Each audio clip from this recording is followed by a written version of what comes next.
Y ya está. Vamos, está grabándose. Vamos a compartir.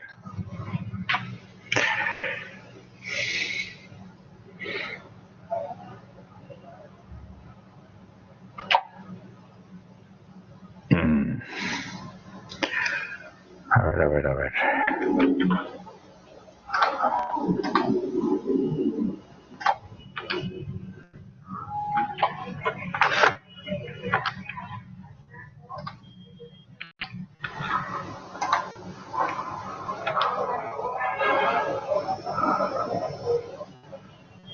A ver, un minutito.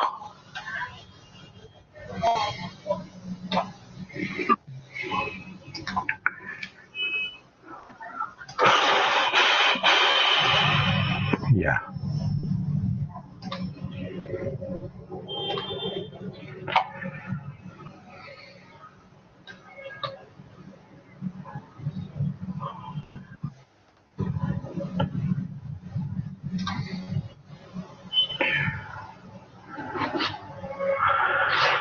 Listo. Me avisan si ven el puntero. ¿Están viendo el puntero?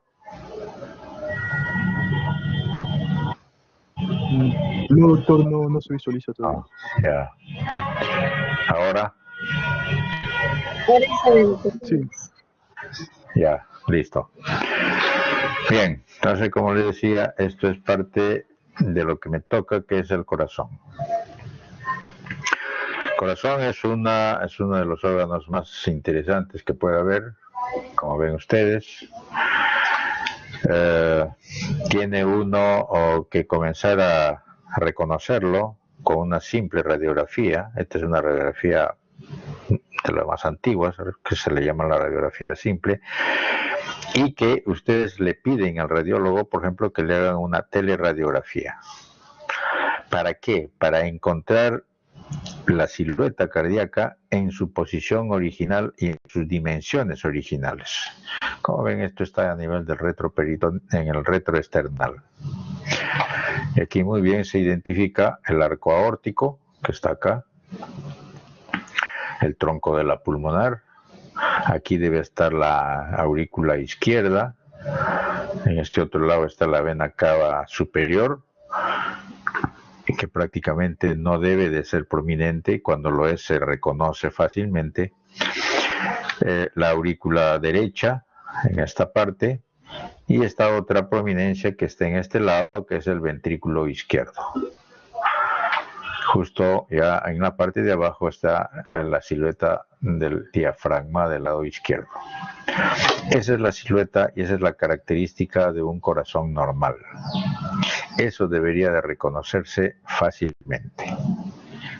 ¿Ya? Esto es más en vivo, donde prácticamente se tiene todo eso. Pónganse ustedes una imaginación de lo que se ve ahí en la radiografía. No, la única cuestión es que aquí se reconoce más tejido graso en esta parte donde está circulando la coronaria.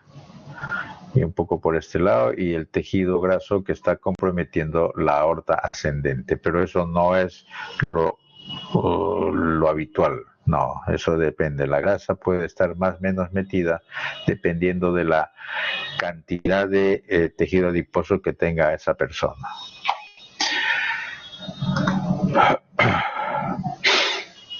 Esta es una imagen donde se ve el corazón, la característica más o menos normal, en la posición un poco lateralizado, el arco aórtico, la aorta ascendente y la aorta descendente. ¿Ya? Aquí sí se ve la grasa, que es una característica mucho más común, subepicárdica, por si acaso. Esto es subepicárdico. No es una buena cantidad de grasa, está más o menos entre leve y moderada, dependiendo de lo que ahí está en la otra cara también, de la cantidad de grasa que está en este corazón. Por aquí viene una arteria, rama de la arteria coronaria izquierda. Este otro lado es un dibujo de lo que es el corazón izquierdo viéndolo por dentro, donde está la aurícula, el agujero oval, la aurícula izquierda, la válvula mitral con los músculos papilares, los músculos trabeculares y la cavidad. La diferencia con respecto a la aurícula izquierda, a la aurícula derecha, es el grosor del ventrículo. Este es un grosor importante, ya de 1.5 centímetros aproximadamente, promedio, y que es el que le va a servir al corazón para que haga la función que le corresponde, ¿ya? Que es la expulsión de la sangre para que se vaya a todo el organismo. Se ha hecho un corte por este lado para sacar un fragmento de este músculo e identificar no la entrada, porque esta es la entrada del ventrículo, más bien la salida del ventrículo hacia la aorta. Aquí están las valvas, están las valvas, y esto es la cavidad ventricular, correcto, y estos son los músculos papilares. Entonces, esto que es el corazón, desde el punto de vista estructural, anatómico, es importantísimo, especialmente este lado izquierdo, como les estoy diciendo, porque les va a servir para el reconocimiento de la función que tiene, que es la de bombear la sangre para que todo el organismo pueda tener los dos elementos básicos de la sobrevivencia: el oxígeno y la energía.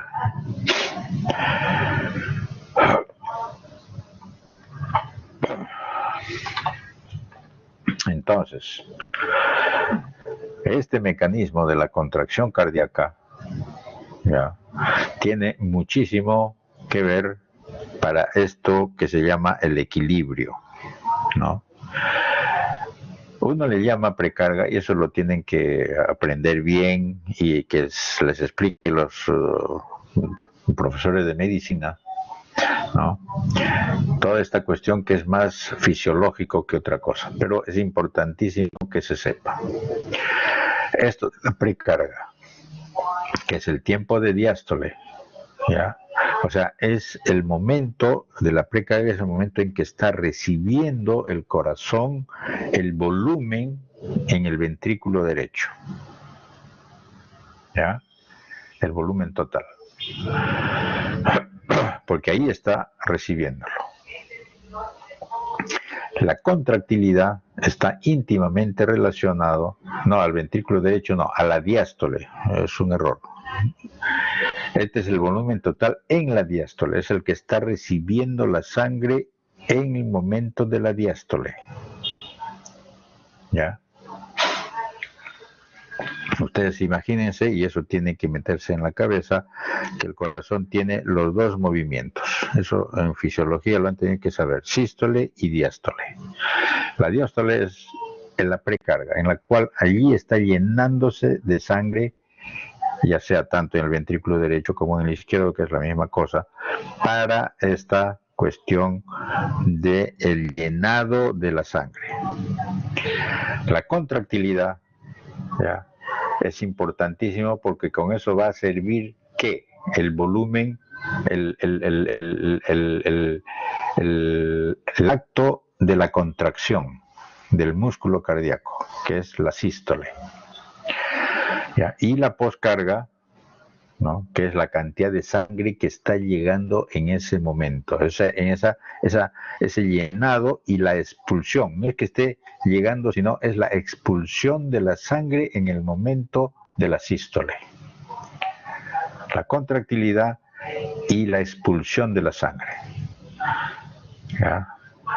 Esto es el volumen sistémico total, el volumen sistólico, que puede ser a nivel también del ventrículo derecho o del ventrículo izquierdo.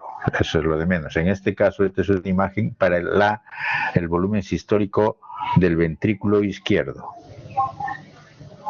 Entonces, El volumen total de la sístole, esto es el volumen que ha salido hacia los vasos sanguíneos. ¿Correcto? Ahora, esto, que es el volumen de sangre que ha salido, más la frecuencia cardíaca, ¿ya? Estos dos elementos que son los que sirven para poder hacer que la sangre esté en todo el organismo, ¿no? Es la carga cardíaca, la carga de sangre que está moviéndose por todo lado, ¿ya? Estos dos elementos. Ahora, esta carga, este gasto cardíaco, ¿ya? Que es la carga de sangre que está ahí, este gasto está íntimamente relacionado a la cantidad de sangre, ¿ya? Que ha sido metido dentro de los vasos sanguíneos, más la frecuencia cardíaca. Ese es el famoso gasto cardíaco que lo van a escuchar muchísimo a nivel de medicina. Ahora, este gasto cardíaco, porque a la larga es la frecuencia cardíaca más lo que ha sido expulsado y ha sido enviado hacia los vasos sanguíneos, más la resistencia periférica, que eso se ve en todo el organismo, va a ser la presión arterial. ¿Correcto? Entonces, nuestra presión arterial, que tiene una medida determinada, está íntimamente relacionada, eso lo vimos en el ciclo pasado sobre la presión arterial, ya, es la forma como nosotros medimos la característica de la contracción cardíaca. Uno de los componentes de esta presión arterial es esto del funcionamiento cardíaco, porque el otro es la resistencia periférica, eso ustedes ya lo saben.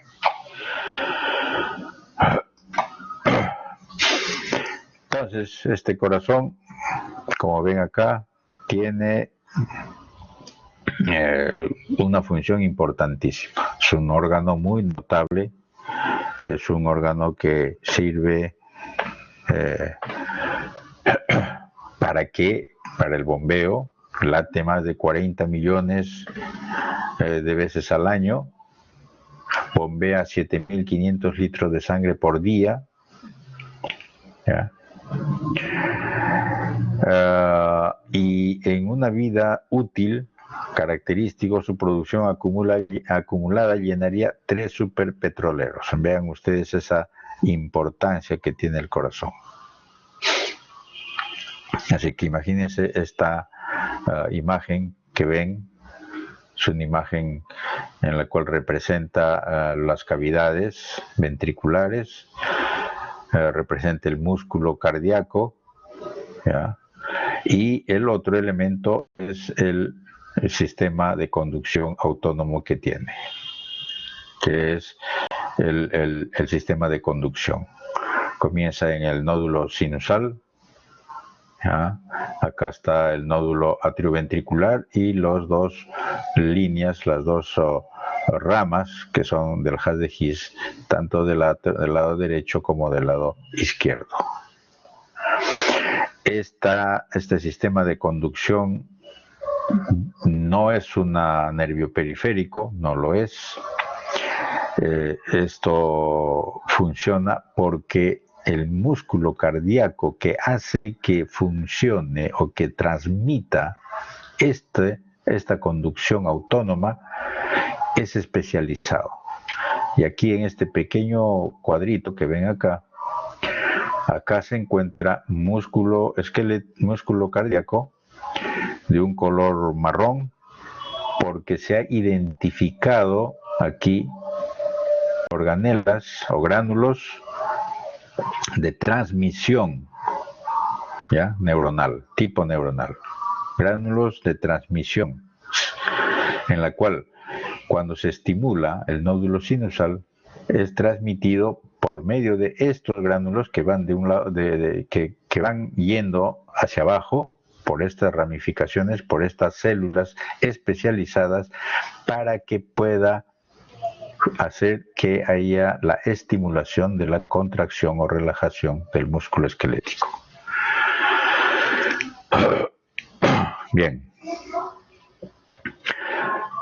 La patología cardíaca, hablamos de la función, porque hay muchas causas. Lo que vamos a ver ahora es las consecuencias de las fallas que puede haber desde el punto de vista de su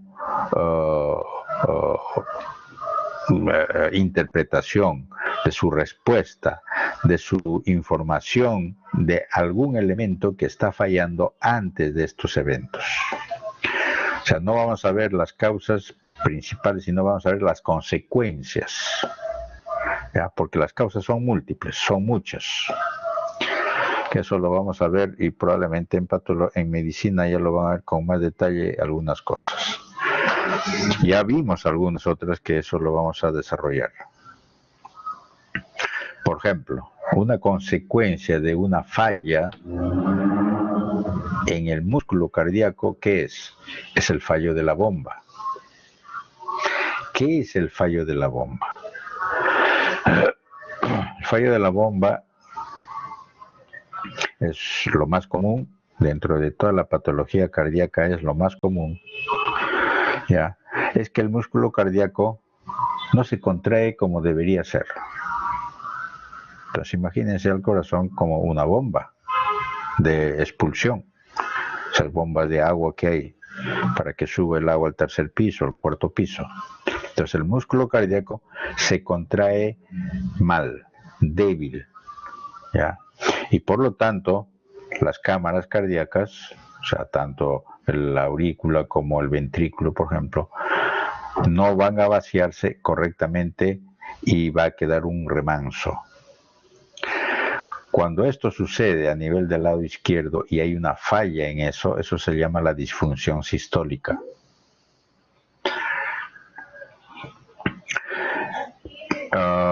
El otro problema es que esta falla en la debilidad para su contracción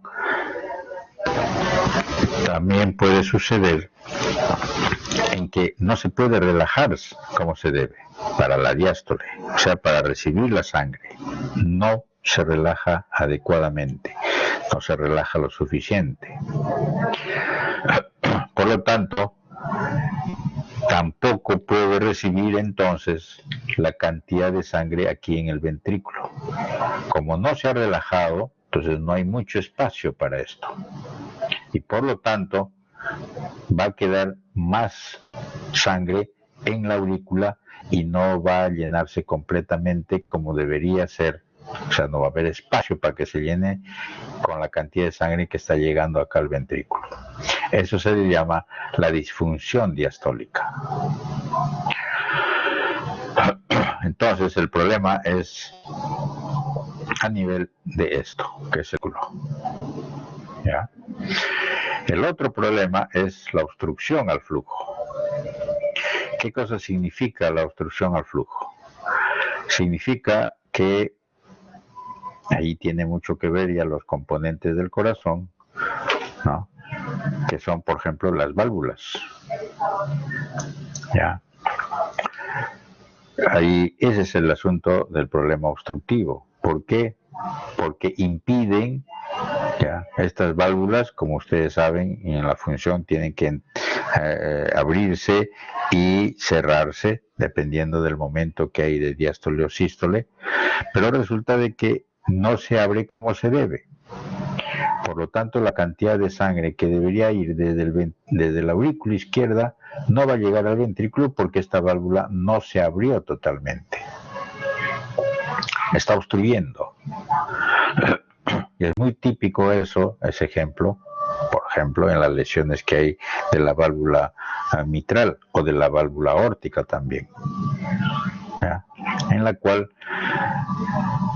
no va a dejar pasar la sangre de una cavidad a otra o salir hacia la aorta, ¿ya? Y por lo tanto aumenta las presiones en las cavidades, ¿ya? Eso hace que haya una sobrecarga a nivel del miocardio, ¿ya? Va a ser un mayor esfuerzo el músculo cardíaco, este músculo, para poder expulsar la cantidad de sangre que debería, porque hay algo que está impidiendo. Ese es el problema de la obstrucción. El otro es el flujo regurgitante. Más bien eso es al revés. El flujo regurgitante significa de que la válvula esta, que también tiene que ver eso con las válvulas, ¿ya? La aórtica, la mitral, la pulmonar, la tricúspide, que es débil. Las válvulas están débiles, de tal modo de que más bien dejan pasar la sangre como regurgitación desde el ventrículo izquierdo hacia la aurícula izquierda, porque no es suficiente, no está bien, es muy débil. Por lo tanto, la presión en el momento de la sístole del ventrículo izquierdo hace que también la sangre no solamente se vaya a la aorta, sino también hacia la aurícula izquierda. ¿Ya? ¿Qué cosa va a suceder? Eso, ¿cuál es el problema de eso? Que hay una carga de trabajo del ventrículo izquierdo, porque la cantidad de sangre va a ser más para expulsar. Es la cantidad de sangre que subió por la aurícula más la cantidad de sangre que está llegando. Entonces es una suma, ¿ya?, de mayor volumen, y por lo tanto va a haber mayor trabajo, mayor carga, mayor fuerza del músculo para que pueda botar toda la cantidad o expulsar toda la cantidad de sangre que está en el ventrículo izquierdo. El otro es el flujo desviado o llamado también shunts, porque pasa de un lado a otro. Generalmente estos son problemas congénitos, que pueden ser también adquiridos por un traumatismo, algo así, que la sangre se va de un lado a otro haciendo un shunt en forma inapropiada, ¿ya? Y eso da que un problema de presión y volumen mayor que debería. Entonces háganse ustedes la imaginación, eso lo vamos a ver en problemas congénitos, de que la sangre que está acá, y aquí hay una comunicación, o sea, un shunt, que con la sístole, con la presión que hay acá en el ventrículo izquierdo, va a ir hacia la aorta, pero también se va a ir hacia el ventrículo derecho. ¿Correcto? Este volumen de sangre que está llegando al ventrículo derecho va a ser expulsado hacia la arteria pulmonar, y la arteria pulmonar va a hacer mayor volumen, que va a llegar al pulmón y después a las venas pulmonares, a las venas pulmonares, sí, y va a llegar a la aurícula izquierda en mayor volumen de lo que debería, y por lo tanto va a haber mayor cantidad de sangre en la aurícula izquierda. ¿Correcto?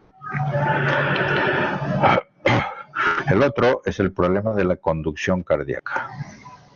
La conducción cardíaca, como ustedes saben, es un asunto muy importante en esto de lo que les dije del sistema de conducción autónomo. Esto falla por muchas causas. ¿Y eso qué significa? De que va a haber un problema de descoordinación de los impulsos. ¿Ya? Puede ser porque esté bloqueado, puede ser por una falla en el sistema mismo, o una falta de estimulación, una serie de cosas que hace que ya no sea un impulso ordenado, ¿ya? Y eso, ¿cómo se llama? Arritmias. arritmias y por lo tanto altera las contracciones o también hace que la eficacia en el bombeo sea no muy adecuado. Y este otro ya es un asunto, digamos, de un problema básico de las rupturas o problemas estructurales del corazón o de los vasos, porque, bueno, está fallado, está dañado, porque hay un problema traumático, donde se va a perder cantidades masivas de sangre. ¿Ya? Y ahí puede morirse la persona por un shock hipovolémico, ¿no? O severo daño después. Esas son las cosas más importantes en esto de la falla cardíaca. Desde el punto de vista histológico, acá tienen ustedes un corte con hematocilina y eosina donde ven el músculo cardíaco. Es un músculo esquelético, es un músculo estriado, no esquelético, es estriado. Más bien, ¿cuál es la diferencia entre el músculo cardíaco y el músculo esquelético? Los dos son músculos estriados. La diferencia está en este. Aquí esta flecha está señalando al núcleo, ¿ya? A un núcleo, como todos estos que hay acá. Aquí este núcleo está localizado en el centro de la célula, del miocito, del sarcómero. Y ustedes se acuerdan, a diferencia de esto del músculo esquelético, donde el núcleo es periférico a la célula. Esa es la diferencia, ¿correcto? Hay otra flecha que está señalando acá, que es estos dos medios alargados, que es las células endoteliales. ¿Por qué? Porque aquí hay un capilar. ¿Ya? El capilar es importantísimo porque es el elemento crucial para que esta célula cardíaca, ¿ya? Este miocito, funcione. Porque le va a dar la energía y le va a dar el oxígeno. Y es una relación de unidad, miocito capilar, miocito capilar. Este otro simplemente es la división de la célula de una célula a otra, ya dependiendo del momento en que esté, para poder identificar mejor si está en fase de contracción o relajación. Aquí se ve en la parte de abajo una microscopía electrónica de lo mismo, en la cual los otros elementos que se reconocen y que es muy importante en el sarcómero es la mitocondria. ¿Ya? Hay mucha cantidad de mitocondrias porque el músculo va a tener y produce y tiene una reserva de ATP porque funciona con eso, con mucha cantidad de energía. Entonces hay cantidad de mitocondria que es el que sirve del almacenamiento y la producción de esta energía. Junto con ello está el sistema reticular, el retículo endotelial, acá, ¿ya? Y este otro elemento que son los túbulis. Esto de acá, que son los túbulis. Que ahorita vamos a ver para qué sirve. Y la parte de abajo está prácticamente el citoplasma, ¿no? De esta célula, en la cual estos filamentos que ven acá son filamentos que son proteínas, que son de actina y de miosina. ¿Correcto? Aquí podría decir yo, por ejemplo, que esta es una fotografía de un músculo cardíaco que está en fase de contracción, de sístole.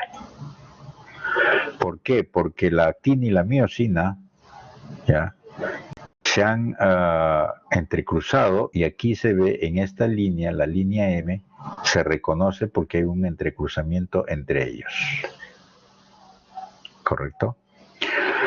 Este es el sarcolema, o sea, la membrana citoplasmática. Esta es la línea Z que divide básicamente a las células.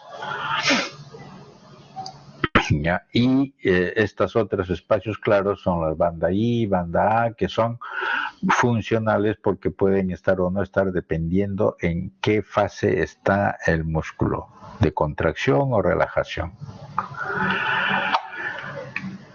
Este dibujo que está acá a la derecha, aquí viene esto de los túbulos. Esto de acá es esto. Cuando la sangre llega, ¿ya? Y está recorriendo por acá, ¿ya? Este sarcolema forma estos túbulos para que entre por acá el calcio, ¿ya? Y este calcio es el que va a servir cuando entra al citoplasma. Pero va a entrar, ¿ya? Con que entra el calcio y sale el sodio, ¿ya? Y con gasto de energía. O sea, necesita gasto de energía para que eso suceda. ¿Correcto? Entonces, este calcio dentro del citoplasma va a ir tanto al sistema retículo endotelial, ¿ya? Y va a ir también acá a las mitocondrias, ¿ya? Y aquí a los miofilamentos. Entonces, la medida en que entre este calcio va a ayudar muchísimo a que estos miofilamentos tengan esta función de contracción y relajación. Y ahí viene todo lo componente fisiológico que me imagino ustedes lo han aprendido en fisiología. Ahora, el otro elemento básico que uno tiene que aprender en esto es este corazón que está para ambos lados, uno y otro, reconocer las arterias que están en la superficie, las arterias ramas de la coronaria, que está por acá. Esta es la parte posterior, esta es la parte anterior. ¿Ya? Reconocer que estas arterias son epicárdicas o subepicárdicas, llamémosle así, subepicárdicas, justo por debajo del epicardio. Estos no están dentro del miocardio, están encima. Y aquí viene esta imagen, donde se ve, por ejemplo, a la arteria, ¿ya? Descendente anterior, rama de la coronaria derecha o izquierda, la descendente anterior. ¿Ya? Es esto. Lo han hecho una imagen, lo han tomado una fotografía de una arteria que le han metido sustancia de contraste y se dibuja muy bien, por encima del miocardio. Pero, ¿qué tiene de particular esto? Es las ramas. Ya, las ramas de esta arteria. Y vean que se originan de esta arteria estas ramas y son perpendiculares, de tal modo de que todas las líneas que ven ustedes aquí, todas las líneas, es porque se ha coloreado las ramas de la arteria coronaria y claro, sus pequeñas otras ramas que salen de esas mismas. De tal modo que ven ustedes la cantidad de vasos sanguíneos que están metidos dentro del músculo cardíaco. ¿Correcto? Todo eso es para mostrarles y decirles de que una de las características del estudio del corazón lo hacen los cardiólogos en base a varios elementos que hay para hacerlo. ¿Con qué finalidad? Con la finalidad de saber cómo está funcionando este corazón. Acá hay dos imágenes. Esta es una imagen en la cual vean ustedes el músculo cardíaco. Está totalmente engrosado, muy grueso. ¿Ya? Y ustedes saben que eso es debido a una hipertrofia del músculo cardíaco, donde la cavidad ventricular izquierda está muy pequeña, ¿ya?, a expensas del engrosamiento de la pared miocárdica, y este otro más bien está totalmente dilatado.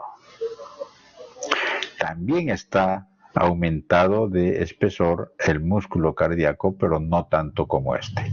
Lo que aquí predomina es la dilatación, ¿ya?, de la cavidad ventricular, y aquí lo que predomina es la hipertrofia de la pared cardíaca.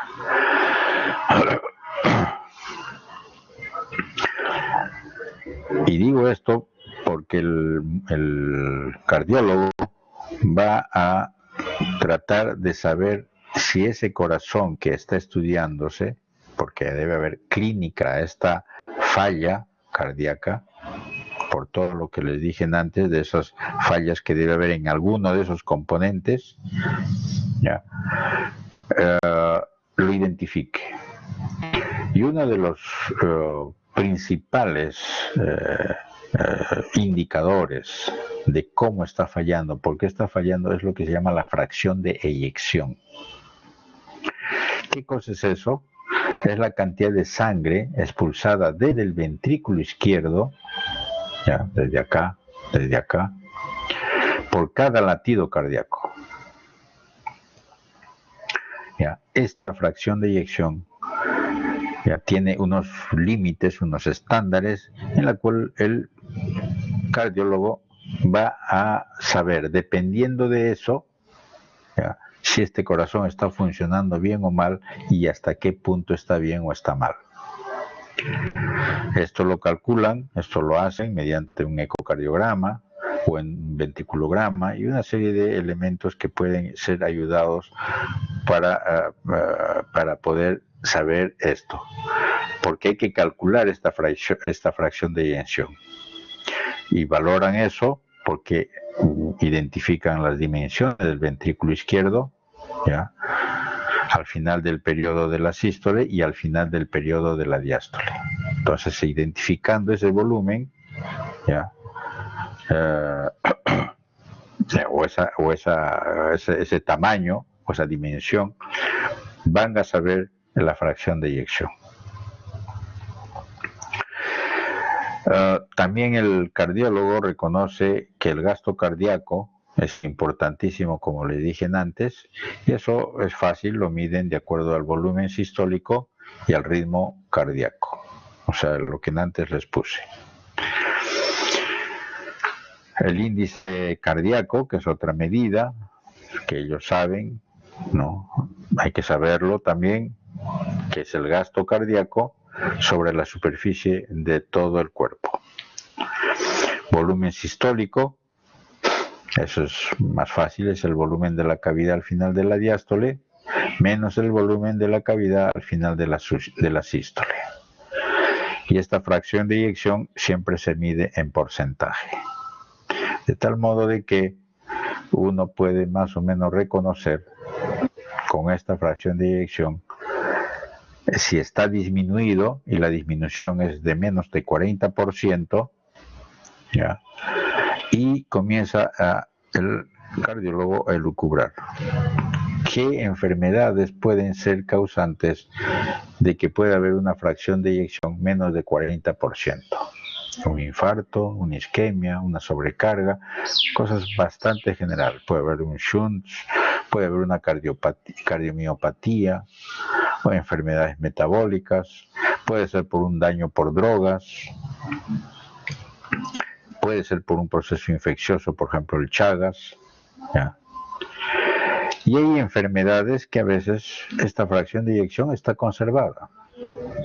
Y uno dice que está conservada porque más o menos el volumen de eyección es mayor de 40 a 50%.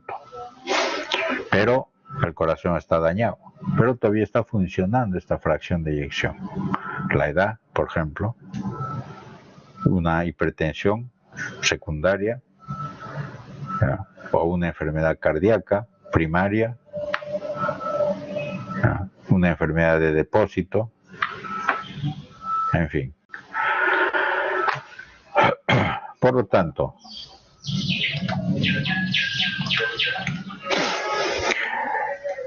para saber todas estas cosas, es importante que en la parte fisiológica hayan aprendido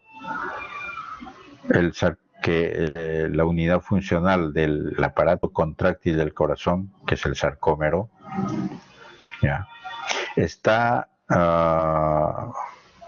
supeditado o está identificado, ¿ya?, o está regido por lo que se llama el mecanismo de Frank Starling, la ley de Frank Starling del corazón. ¿Qué significa? Que el estado de la fuerza contráctil de este corazón está en función a la longitud de la fibra, o sea, del músculo, durante la diástole. ¿Ya? Eso es importante. De tal modo de que y eso evidentemente tiene que ver con el sistema de conducción, para que suceda esto en el momento de la diástole y en el momento de la sístole. Y aquí en esta imagen es el que están viendo ustedes, la longitud de esta fibra, ¿ya?, que va aumentando, y la tensión que después aparece para la cuestión de la sístole. Entonces, se estira, llega un momento en que termina acá y aparece la sístole, ¿ya?, por la presión que hay, y comienza a aumentar y ahí queda. Esto es así. Más o menos esa es la imagen que han sacado en base a esto. Ahora, claro, hay activaciones neuromorales para eso, sí, efectivamente, eso tiene que verse, las activaciones del sistema neuromoral que tienen que manejarse, porque hay liberación de neurotransmisores, las epinefrinas, el sistema nervioso autónomo, para que funcione adecuadamente, aumentando la frecuencia cardíaca, aumentando la contractilidad cuando es necesario, ¿ya? Va a activarse la renina, angiotensina, aldosterona, ¿no?, para que pueda haber un mantenimiento del volumen circulatorio o el tono vascular. Hay liberación de péptidos natriuréticos que actúan para equilibrar el sistema a través de la diuresis o de la relajación de los vasos del músculo de las arterias pequeñas. Todo eso se involucra, ¿para qué? Para el funcionamiento adecuado de este corazón. Pero todo comienza en este famoso mecanismo de Frank Starling. ¿Ya? Entonces, si ustedes ven acá, estos son cambios estructurales histológicos del músculo, en la cual en este lado izquierdo están viendo más o menos el miocito, ¿no?, músculo cardíaco, dentro de lo que podría ser normal, están los núcleos. Pero los miocitos se adaptan a una mayor carga. Cuando hay mayor carga, tienen que adaptarse, o sea, no pueden dejar. El corazón es muy noble en ese sentido. Cuando hay falta de volumen o una mayor carga de volumen, se tiene que adaptar. Y eso va a hacer que el músculo cambie. Progresivamente va cambiando. Nada es brusco, todo es lento. Miren este núcleo, tremendos núcleos. ¿Eso qué significa? ¿En qué se traduce? Hipertrofia. ¿Ya? Una sobrecarga de presión o una sobrecarga de volumen. ¿Ya? La sobrecarga de presión, ¿qué significa? Que hay mayor resistencia periférica y por lo tanto hay mayor presión que debería de haber en esta situación. ¿Ya? Allí, por ejemplo, en una sobrecarga de presión, los miocitos son muchísimo más ordenaditos, paralelos. En cambio, una sobrecarga de volumen no es tanto así, ¿ya? Es más, se agregan en un poco más irregular, por decir así, ¿ya? Pero ambos tienen hipertrofia del músculo cardíaco. Claro, por ejemplo, cuando hay una sobrecarga de presión, lo más característico es esto. Ya. Hay mucho más presión, es la sobrecarga de presión. En cambio, una sobrecarga de volumen es porque tiene que recibir más. Ya. Eso no es estático, por si acaso. Ya, no es estático. Entonces acá está la hipertrofia cardíaca en ambos lados. Ya. Porque esta hipertrofia está muy relacionado pues a estas dos situaciones: mayor presión o mayor volumen, porque el corazón tiene que compensar necesariamente esas condiciones. ¿Ya? Ahora, la hipertrofia cardíaca compensatoria, porque tiene que haber una situación de que tiene que corregirse, ¿no? Aumenta pues la mortalidad, porque llega un momento en que puede haber un problema de muerte repentina, por ejemplo. ¿Ya? Este es un problema. En cambio, cuando hay una sobrecarga, no de hipertrofia por sobrecarga de presión, no, sino sobrecarga de volumen, el ejercicio, por ejemplo, ayuda, ¿ya? Porque es una hipertrofia fisiológica, es más compensable y de mejor característica de tratar de ayudar a ese corazón, ¿ya? Porque tiene una característica de una disminución de la frecuencia cardíaca y hay una disminución de la presión arterial, por ejemplo, en reposo. Entonces se adaptan a estas condiciones. Ambos no son tan buenos, pero dentro de ello el mejor es que pueda haber una sobrecarga de volumen más que de presión propiamente dicha.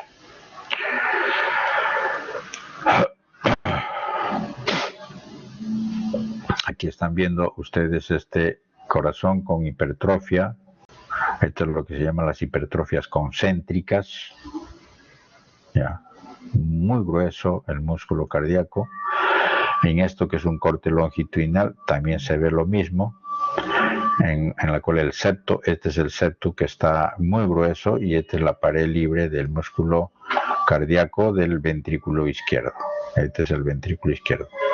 ¿Y qué cosa sucede? Una disminución del espacio.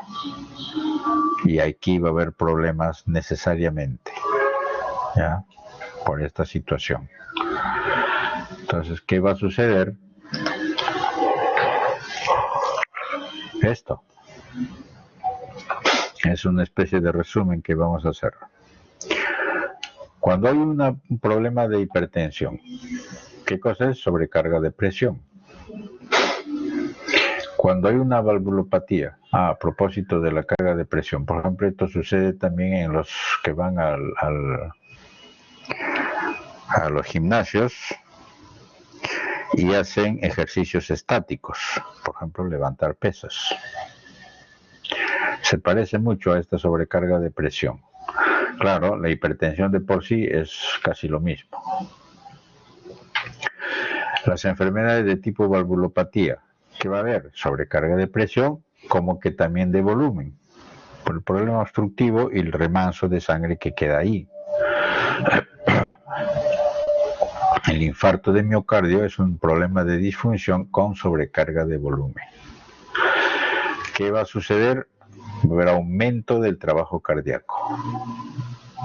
Va a haber más gasto cardíaco.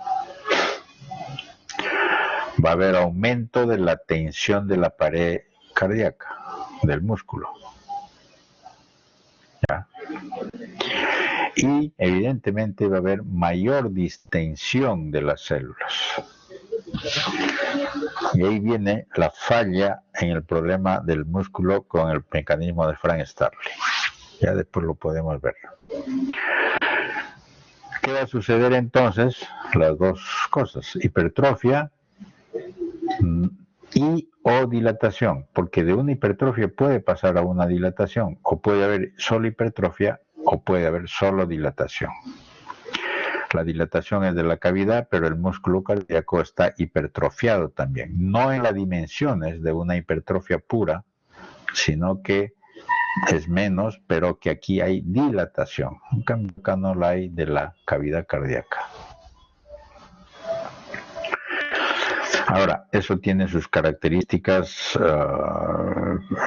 histológicas subcelulares o intracelulares. Aumento de tamaño y masa cardíaca. ¿Eso qué es? Hipertrofia, ¿no es cierto? Eso ya ustedes lo deducen. Esta hipertrofia, ¿por qué está sucediendo? Porque hay mayor cantidad de elementos dentro de ese citoplasma. ¿Por qué? Porque hay mayor síntesis de proteínas.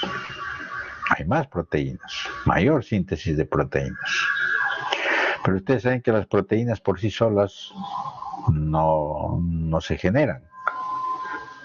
No es que aparezcan las proteínas así por así, no. ¿Qué ha sucedido? Que hay mecanismos en los cuales hay inducción, hay activación, digamos así, de genes que están en el núcleo de las células, que ya estuvieron dormidas, tranquilas, pero vuelven a activarse. Pero resulta que los genes son fetales, ¿ya? Como si fueran genes fetales. Y comienzan a producir proteínas de tipo fetal, o sea, proteínas anormales, porque no es de lo que se quisiera en una persona pues de 30 años, 40 años, 50 años, no es así. Entonces, esta inducción de genes, no digamos precoces, bueno, desde el principio puede ser, desde el momento de la enfermedad al inicio, va a producir la activación de estos genes fetales y por lo tanto va a producir proteínas anormales. Juntamente con eso, entre los miocitos va a comenzar a aparecer fibrosis,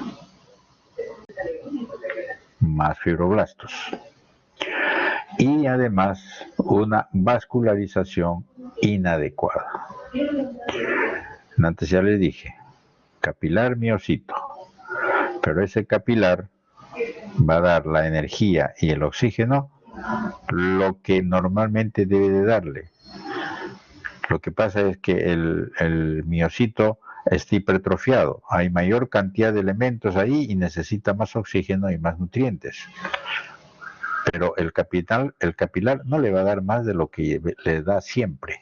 Por lo tanto, es una vascularización inadecuada. Todo esto conduce a lo que se llama la disfunción cardíaca. Y desde el punto de vista clínico, ¿qué es? Insuficiencia cardíaca. Ahí como ven, acá. Insuficiencia cardíaca puede ser sistólica, puede ser diastólica, puede ser ambas. Hay arritmias y una gran cantidad de estimulación neurohumoral. Todos los elementos estos neurohumorales que ya les dije. Esta es una imagen, un dibujo que más o menos trata de ver cuál es la diferencia estructural de un miocito normal y de un miocito hipertrofiado. Primero es el grosor, ¿no es cierto? Este está hipertrofiado.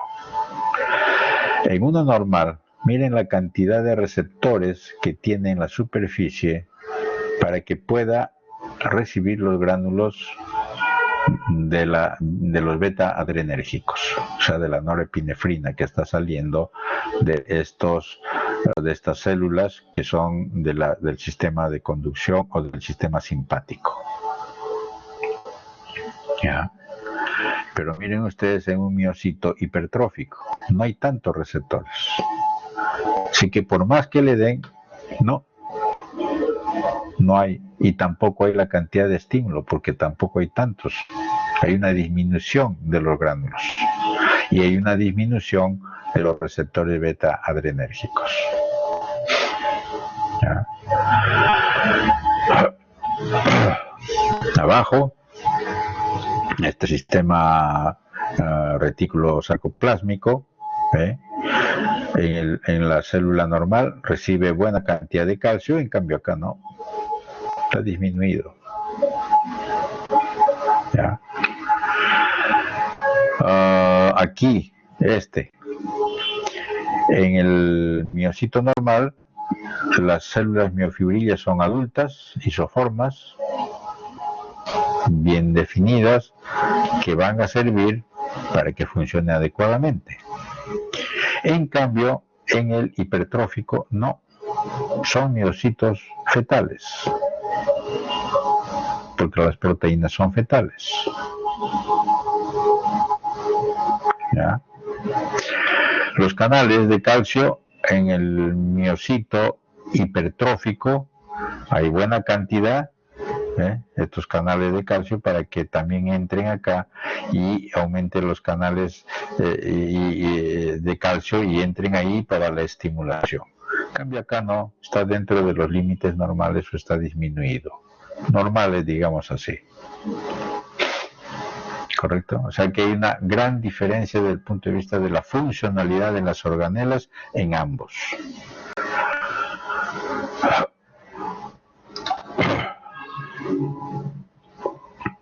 Entonces, insuficiencia cardíaca, ¿ya?, va a llegar por los mecanismos que ya le dijimos.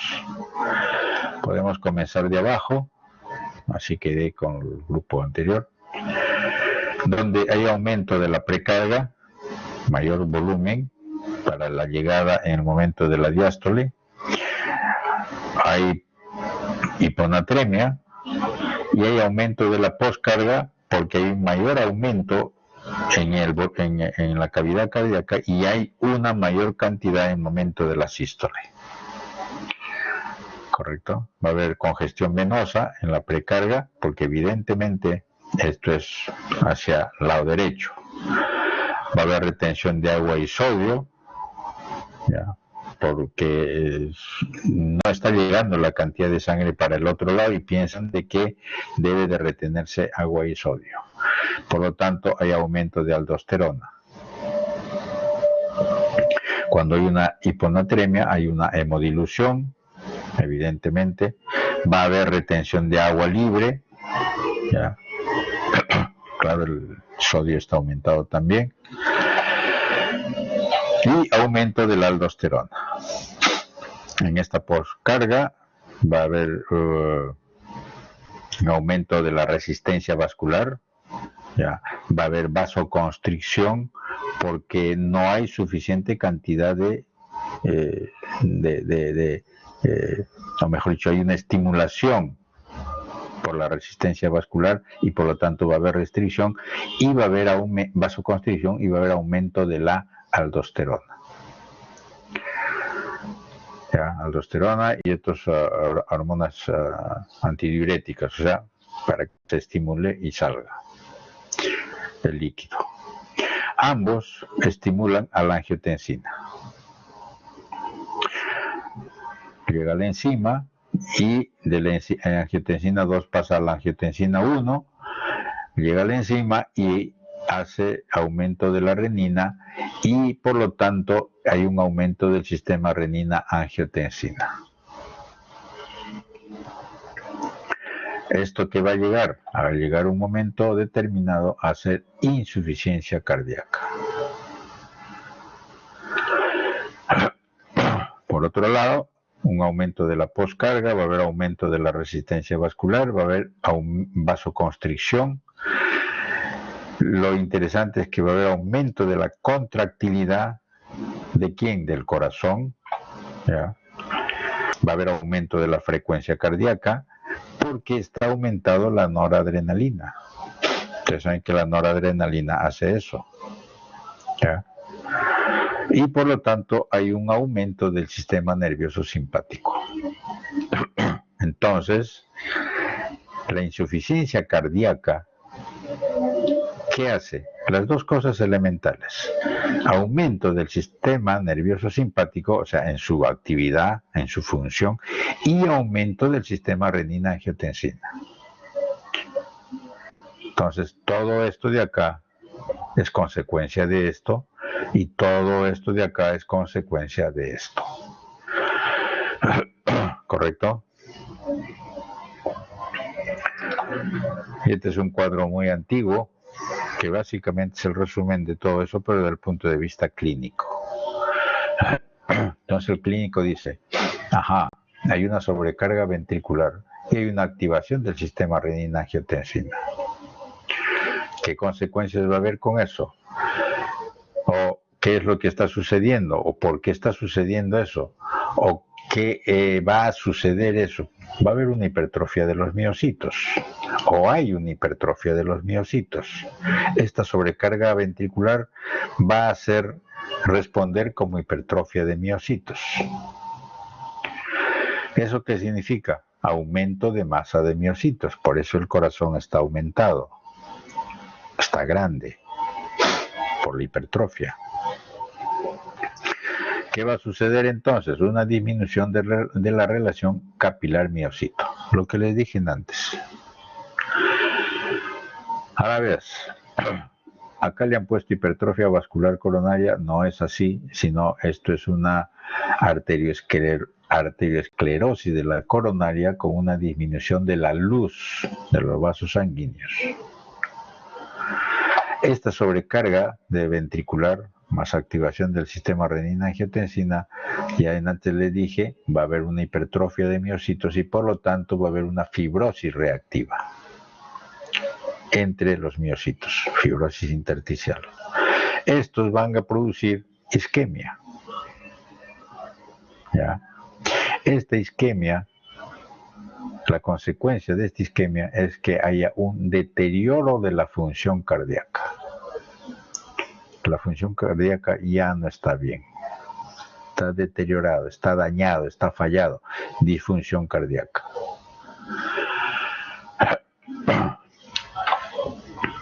Por otro lado, esta fibrosis reactiva, por ejemplo, va a evitar que el sistema de conducción sea parejo, sea normal, porque es como si hubiera bloqueo de carreteras y ¿qué va a suceder? Arritmia. Y esto también produce una alteración o un deterioro de la función cardíaca.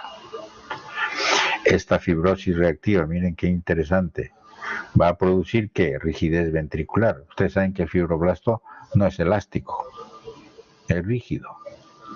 Por lo tanto, va a disminuir la función diastólica, ya no va a estirarse normalmente como se debe el músculo, y por lo tanto va a haber esto que se llama disminución de la función diastólica y el deterioro de la función cardíaca. Y finalmente va a haber esto que se llama la necrosis del miocito. ¿Qué es esto? Un infarto, ¿no es cierto? El infarto produce necrosis.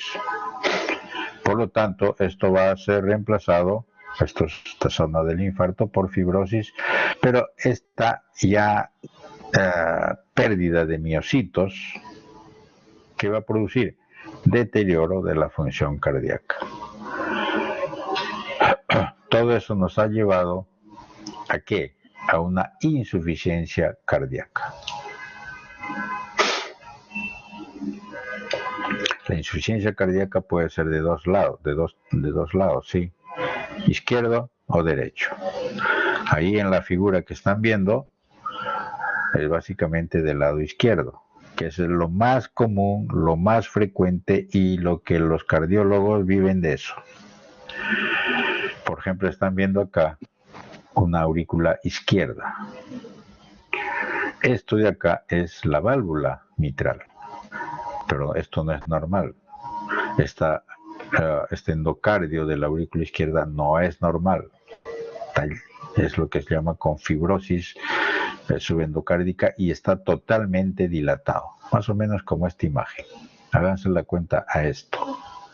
Y esto es la válvula fibrosada, engrosada y con esta pequeña rajadura que es la luz, que lo único que queda es esto, para que la sangre pase de la aurícula al ventrículo. Esto es un problema de obstrucción.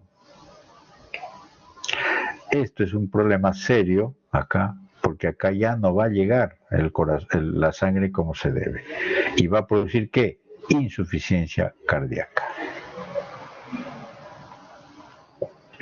Entonces, los hallazgos macroscópicos dependen pues de quién es el que está causando todo eso. Desde un infarto, por ejemplo, hasta un problema valvular. ¿Ya? Por ejemplo, la estenosis valvular o las cardiomiopatías restrictivas, eso ya es problema propio del corazón. ¿Ya? El músculo cardíaco, acá como ven, por ejemplo, en este dibujo está engrosado. ¿Ya? También puede estar dilatado, eso depende, o sea, no es necesariamente lo mismo. Y va a producir, ¿qué? Tanto problemas de insuficiencia porque el corazón no está funcionando como se debe. ¿Ya? Entonces, estos problemas de insuficiencia cardíaca al microscopio, por ejemplo, no se pueden ver fácilmente. Lo que sí se va a ver es hipertrofia con fibrosis, hipertrofia de miocitos con fibrosis intersticial. Ya eso les estoy diciendo a cada rato. Ya. Ahora, ¿quién sufre por este problema? Es el pulmón. Y ahí ven ustedes el pulmón. Este pulmón está, cuando sucede esa situación de lo que vemos del problema valvular, por ejemplo, ese es un ejemplo, o un infarto también puede ser, va a haber cantidad de líquido, de sangre, de volumen de sangre, que no va a poder ser manejado adecuadamente por ese corazón y va a quedar como un remanso a nivel pulmonar. Por eso se ve este pulmón grande, aumentado de tamaño, turgente, la pleura, miren acá está brillante y con peso evidentemente aumentado. Ese es desde el punto de vista macroscópico. Microscópico, acá está, miren los septos alveolares totalmente rojos. ¿Por qué? Porque los capilares están dilatados, llenos de sangre. En una fase aguda es lo que está sucediendo. Por mayor presión en los capilares, mayor presión hidrostática, ¿qué es lo primero que sale? El líquido de los capilares. ¿Y hacia dónde se va a ir? Hacia los espacios alveolares. O sea, esto, acá. ¿Cómo se llama esto? Edema pulmonar. ¿Correcto? Y esa es la primera fase de una insuficiencia cardíaca. Es una insuficiencia cardíaca aguda. ¿Ya? Puede ser desde una insuficiencia cardíaca crónica, también hacerse agudo en momentos determinados cuando se descompensa. Y así sucesivamente. La parte de abajo, lo que están viendo más bien, es que no hay ya líquido. No hay líquido. Pero los septos están un poco más fibrosos, más engrosados. ¿Ya? Y en los espacios alveolares hay buena cantidad de macrófagos alveolopulmonares que están de color marrón. ¿Qué significa eso? De que han fagocitado hematíes. Y en la degradación del HEM se van y el metabolismo del fierro van a llegar a ser hemosiderina. Por lo tanto, lo que están viendo es macrófagos que tienen hemosiderina en su citoplasma. ¿Cómo llegó la sangre acá? Por esto. Si ustedes tienen una buena cantidad de presión hidrostática, sale primero el líquido y después van a salir hematíes. Por lo tanto, hay un poco de hemorragia pulmonar. Y eso fácilmente se reconoce en un esputo. Cuando los cardiólogos identifican eso, van a buscar el esputo, qué color es. ¿Ya? Esto es la imagen de una insuficiencia cardíaca crónica. Esto es agudo. ¿Correcto? Izquierda. Este otro, más bien, ya reconocen qué órgano es. Este es el hígado.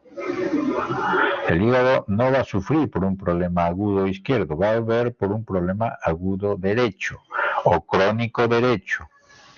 Todo depende. Esto, por ejemplo, es un hígado que está aumentado de tamaño, hepatomegalia, ¿ya? Está aumentado de peso, y cuando uno corta el hígado en la parénquima van a ver estos puntos los rojos. Ahora está con formol, me parece, eso por eso se ve así medio rojo oscuro. ¿Ya? Esto es fácilmente lo que se le llama la hepatomegalia congestiva, ¿ya?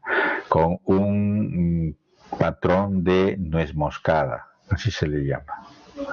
Y al microscopio, esto es la representación, este es el espacio porta y aquí es la vena central, que es el problema, por ahí está el problema, y la cantidad de sangre, que también está haciendo ya un poco de extravasación y está yéndose al parénquima, como si fuera una hemorragia hepática, pero localizado en ese sitio. Cuando hay una duración larga de este problema de la insuficiencia cardíaca derecha, ¿ya? Y ustedes saben de que ahí va a haber un problema de que si en el derecho está habiendo un remanso de sangre y el izquierdo está sufriendo para poder bombear la cantidad de sangre que debería todo el cuerpo, el hígado siente la pegada, ¿ya? Y comienza a ver falla a nivel de los hepatocitos alrededor de la vena central, porque ya no le llega la suficiente cantidad de oxígeno y comienza a deteriorarse, y poco a poco va muriéndose y se ha reemplazado por un componente fibrótico y llega a lo que se le llama después la cirrosis cardíaca.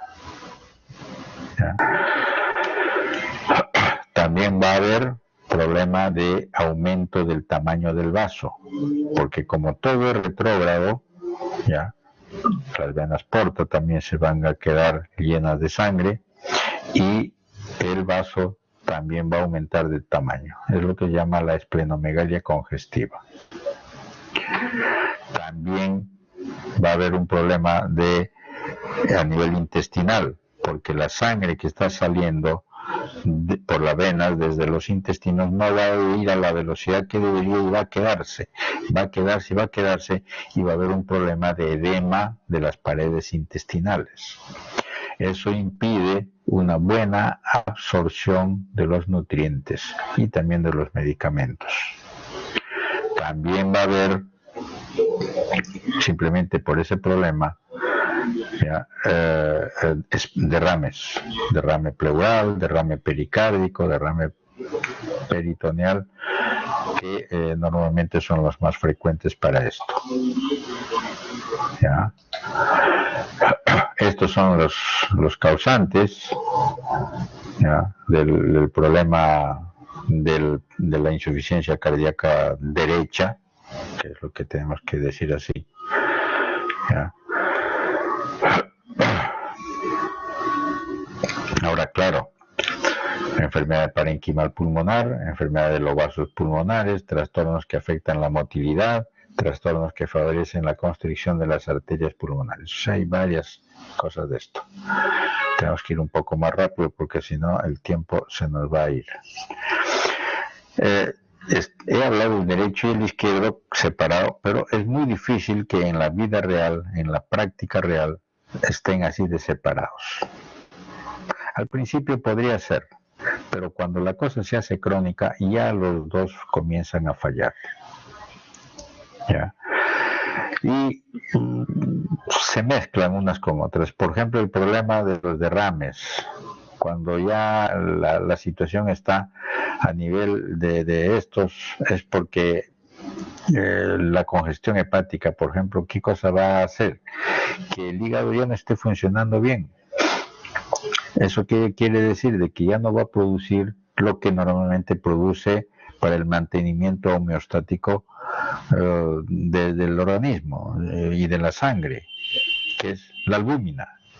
Y por lo tanto hay una disminución en la presión oncótica y por lo tanto va a haber ¿qué?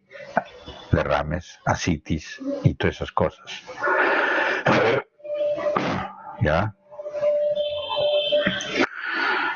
Va a haber edema en diferentes lados, las piernas, los pies, por ejemplo, y dentro del sitio donde se reconoce mejor esa condición es el tejido celular subcutáneo.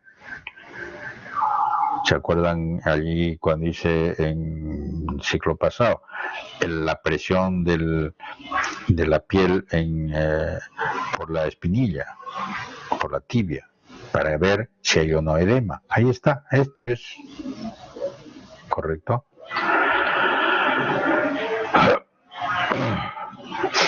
Bien, entonces, las enfermedades cardíacas. Ya hemos hablado toda la parte dinámica de la falla del corazón. Las causas, aquí están.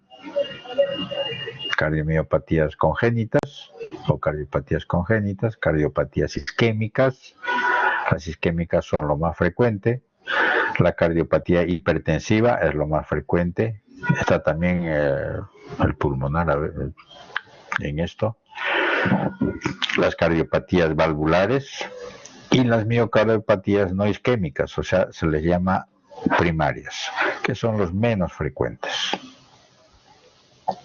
Entonces, dentro de ellos es la isquémica, que sería lo más frecuente que uno podría identificar.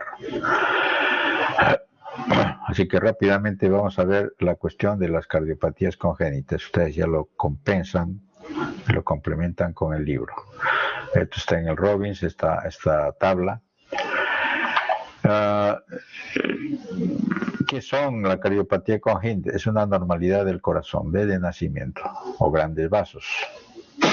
Ellos cuentan del 20 al 30% de todos los defectos del nacimiento e incluyen un amplio espectro. ¿Ya?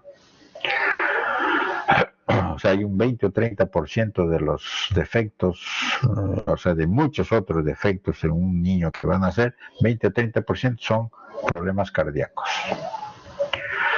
¿Ya? Y aquí están todos los que más o menos es por frecuencia que ustedes están encontrando. Acá hay varios. Por ejemplo, es una comunicación interauricular a nivel del agujero oval. Esto es una comunicación interventricular que está en la porción membranosa, o sea, bastante alto. Este es el septo.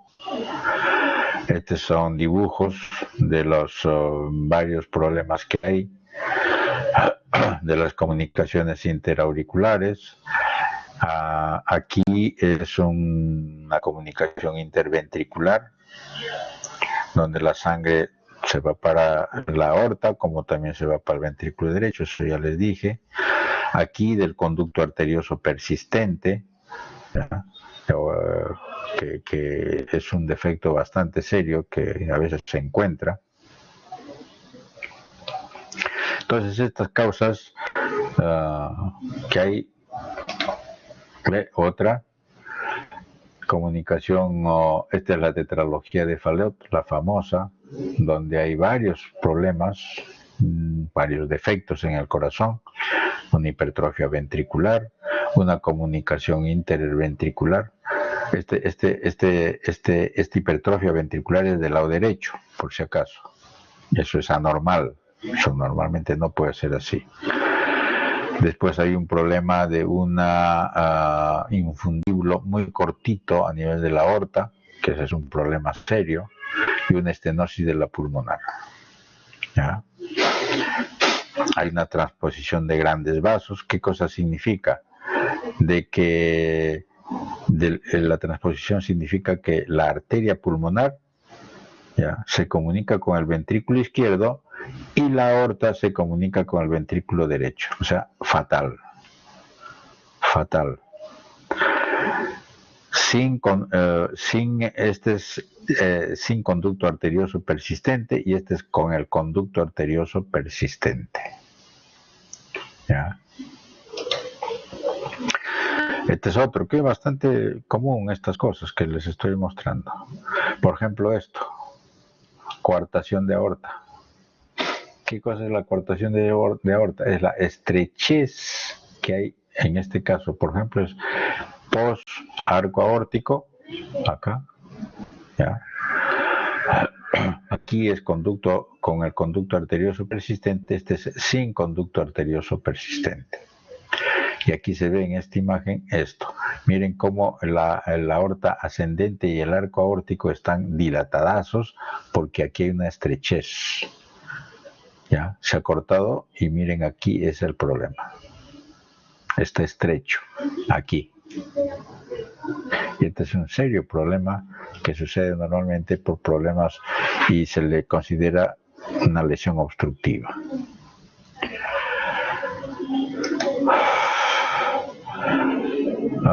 Antes de eso, para decirles, ya aprovechando estas imágenes, estas cardiopatías no son conocidas, no se sabe cuál es el asunto, pero lo que sí hay que reconocer que pueden ser de origen genético o adquirido. ¿Ya? Y eso es importante porque los padres tienen que planificar el futuro de los embarazos. ¿Ya? Lo que sí hay que reconocer que la mayoría de las cardiopatías congénitas, ¿ya?, tienen causas genéticas, multifactoriales, epigenéticas y también influencias ambientales. La influencia ambiental más característica en nuestro país es la altura. La mayor cantidad de niños que tienen malformaciones cardíacas son los que nacen por encima de los 3.500, 3.700 metros de altura sobre el nivel del mar. Como otras enfermedades también, la herencia multifactorial es un riesgo, ¿ya? Por eso se dice que, por ejemplo, en el 1% de la población general puede haber una cardiopatía congénita, pero aumenta del 2 al 15% después del nacimiento de un niño que ya hubo un defecto cardíaco. ¿Ya? Y para un tercer niño, o sea, un tercer hermano, ese tiene alta probabilidad de hasta un 30% de tener un problema cardíaco. Y también, por otro lado, un bebé que nace de una madre que tuvo enfermedad cardíaca congénita, también está incrementado su riesgo de tener una cardiopatía congénita. ¿Ya? O sea que miren lo problemático que es esta situación, y hay que saber eso como epidemiología y como prevención para que se les diga a las madres sobre estas cosas. Y este otro es que los medios externos, no congénitos, o congénitos también, tienen este problema de tener los defectos cardíacos. El alcohol, por ejemplo, la exposición al alcohol. La madre alcohólica va a tener problemas porque sus hijos pueden tener todos estos defectos. ¿Ya? La rubiola congénita. ¿Ya? Una madre que tuvo rubiola, lamentablemente, cuando estuvo embarazada, va a tener el conducto arterioso persistente, una estenosis de la arteria pulmonar o defectos septales. El síndrome de Down, ya ustedes conocen este síndrome. Comunicaciones auriculoventriculares, sí, defectos auriculares, ventriculares, ya. Los niños que tienen madres diabéticas, ¿no? Va a haber esa gran transposición de vasos o transposición de grandes vasos. El síndrome de Marfan, ¿ya? Va a haber ese problema que puede tener un aneurisma de la aorta, es un problema, es una disección, una regurgitación, eso ya lo vimos. Exposición al litio en el momento prenatal, o sea, en el embarazo. Va a haber una anomalía de Epstein, o sea, es una anomalía bastante seria de la válvula tricúspide. El síndrome de Turner, el síndrome de Williams se acompaña con estos problemas, o el síndrome del 2211, que también va a tener estos problemas. O sea, se acompaña en diferentes cosas. Bien, rápidamente vamos a ver esto. Uf, ya no hay tiempo. Esta es la enfermedad cardíaca isquémica. Este es lo más frecuente. ¿Ya? 90% por problema coronario. Vean la arteria, y aquí ustedes conocen ya la placa ateromatosa. Esta placa ateromatosa va a llegar a ser sólido, consolidado, y puede agregarse plaquetas. Si se va agregando plaquetas y plaquetas, esta placa va creciendo y creciendo, y va a formar una gran placa ateromatosa con una severa disminución de la luz. Aquí hay un problema ya, que es que puede haber una enfermedad cardíaca isquémica crónica. Esta es una angina típica, ya las anginas lo van a ver después. Eso es en clínica. El problema está aquí. Cuando hay agregación plaquetaria y comienza a formarse un trombo, este trombo es muy frágil, muy friable, muy rápidamente puede desprenderse, pero ya hay síntomas acá, y esto es lo que se llama la angina inestable. Puede haber un infarto agudo, ¿ya? Que puede haber una muerte súbita, puede haber un infarto agudo subendocárdico, ¿ya? Pero infarto. Y la otra opción es que no es que se rompa, sino que se ocluye completamente. Son posibilidades. Y el problema es que acaba a suceder lo que se le llama una muerte súbita. Una de las posibilidades, y la otra es un infarto transmural. Todo depende del tamaño de la aorta, de la arteria ocluida. Aquí, vean esto, si son estas las arterias, y aquí se ve esta arteria coronaria, donde la luz va disminuyendo de tamaño, la pared está engrosándose, no todo es parejo, acá vuelve a dilatarse y aquí se va a ir estrechando cada vez más. Aquí se rompió el endotelio, comenzó a formarse el coágulo, el trombo, ¿ya? Y aquí ocluye completamente. Ya ahí suceden esas cosas. Entonces hay angina estable, angina inestable, la angina Prinzmetal. Eso lo van a leer ya mucho más en su libro, porque ahí está. Diferentes sitios, diferente punto dependiendo de la oclusión de la arteria. En esta arteria coronaria, por ejemplo, se ocluyó y va a producir esto que es el infarto. Cuando se ocluye totalmente, produce este infarto transmural.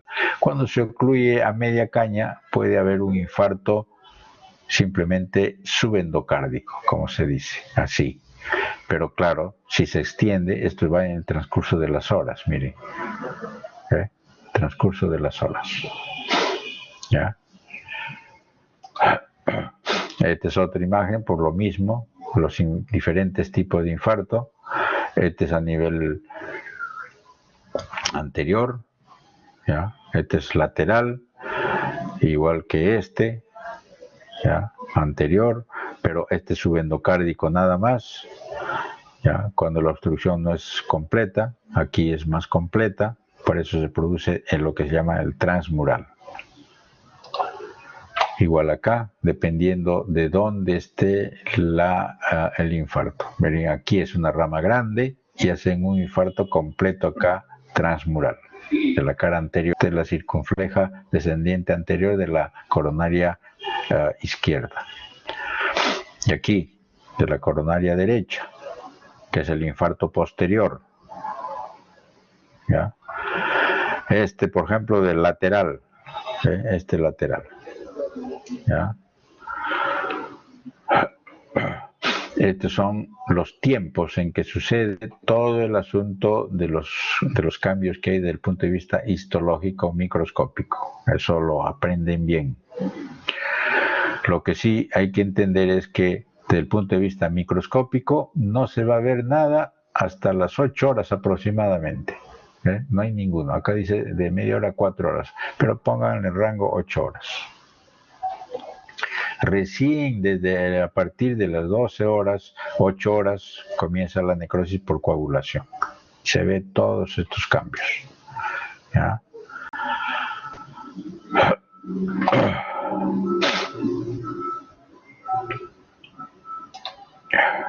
El infarto, acá, este es con un colorante que se puso al músculo y se reconoce aquí este color, ¿ya? Porque este colorante, que es el tetrazolium, colorea al glucógeno en el músculo normal, pero aquí no está normal. Este es medio crema y este es blanco completo. ¿Qué cosa significa? De que aquí ha habido infarto anterior. Este es un infarto reciente. Aquí no, aquí es completo, es un infarto que se considera blanco, pero en realidad no es blanco, es crema, ¿no? Aquí es para mostrar los sitios. Este es un infarto de la cara anterior, 30%. Infarto de la cara posterior, no, 50% cara anterior, 30% cara posterior y 15% el lateral. Y este es uno que corresponde a el infarto que se le llama el infarto transmural. Aquí están los cambios que suceden en el microscopio. Ya, al principio no hay nada, poquito de sangre, una cosa muy simple, ya está llegándose aquí a las 8 horas. Aquí sí se nota 24 horas, 16 horas, cantidad de polimorfos nucleares. Y lo otro interesante es los núcleos de las células. Ya han perdido, es lo que se llama la necrosis coagulativa del músculo cardíaco.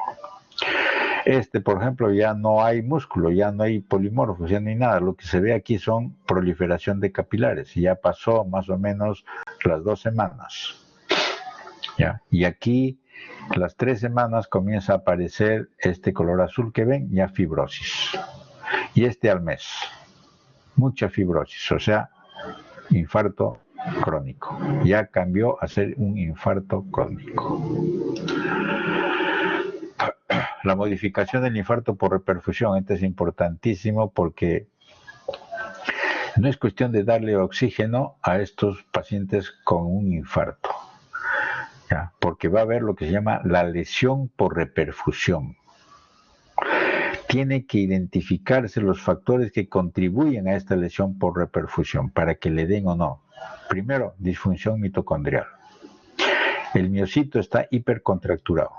Los radicales libres están sueltos por todo lado. La agregación leucocitaria, hay cantidad de ellos.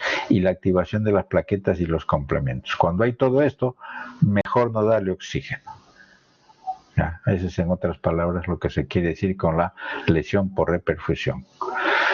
Aquí hay varios ejemplos de músculos con complicaciones de un infarto. ¿Ve? Miren cómo se ha perforado. Se ha roto el músculo papilar, sangre aquí en esta parte de la punta, aquí y aquí. Miren cómo se ha perdido el músculo y aquí se ha formado un aneurisma. Bueno, esta es una valva por insuficiencia valvular, que también puede ser por un problema de infarto, pero a veces las válvulas son enfermedades primarias ahí. Músculo, miren cómo se ha roto. Hay sangre aquí en el área subepicárdica Este es un aneurisma del ventrículo izquierdo, y cuando se rompe va a producir sangre, va a producir lo que se llama un taponamiento cardíaco, porque toda la cantidad de sangre se va al saco pericárdico y ahí mueren por eso. El que mejor ayuda a los cardiólogos para ver qué infarto, en qué fase del infarto está y cuál es la severidad, es la troponina. ¿Ya? Miren, en horas cómo se puede reconocer. La muerte súbita del corazón es por una enfermedad cardíaca, generalmente es la enfermedad cardíaca en una isquemia miocárdica, que puede ser directo o puede ser por todos los problemas que hay desde lesiones crónicas y la congestión, la insuficiencia cardíaca aguda con congestión cardíaca. ¿Correcto? Aquí están todos los cambios que hay. Músculo dañado, hipertrófico, músculo hipertrófico. Ya vimos esto y aquí nos quedamos. Las válvulas. Las válvulas se dañan la mayoría de las veces. Las enfermedades valvulares son adquiridas, son infecciosas y son por una bacteria, ¿no?, que es el estreptococo, el beta hemolítico grupo A, que llega acá en la infancia, adolescencia, a nivel orofaringio, y hacen una respuesta antígeno-anticuerpo con producción de anticuerpos que hacen una reacción cruzada contra las válvulas miocárdicas y contra el corazón también, contra el miocardio. Por lo tanto, después de 30 años, 40 años, aparece la enfermedad valvular crónica. ¿Ya? Y aquí está. Esto es dentro del músculo cardíaco, que son los nódulos de Aschoff. Son macrófagos con características especiales estimuladas por la respuesta inflamatoria de la bacteria en las fases iniciales. Muy bien, terminamos acá. Ya se acabó justo, nos hemos pasado 3 minutos. Lo complementan porque falta la parte de la enfermedad primaria, eso lo tienen que leer ya en el libro y todo es de Robbins. Muy bien, terminamos acá. Aquí nos quedamos. La próxima semana hacemos el otro capítulo. Muy bien, buenas noches. Tienen que irse seguramente a otra clase. Gracias, doctor. Muy bien, nos vemos.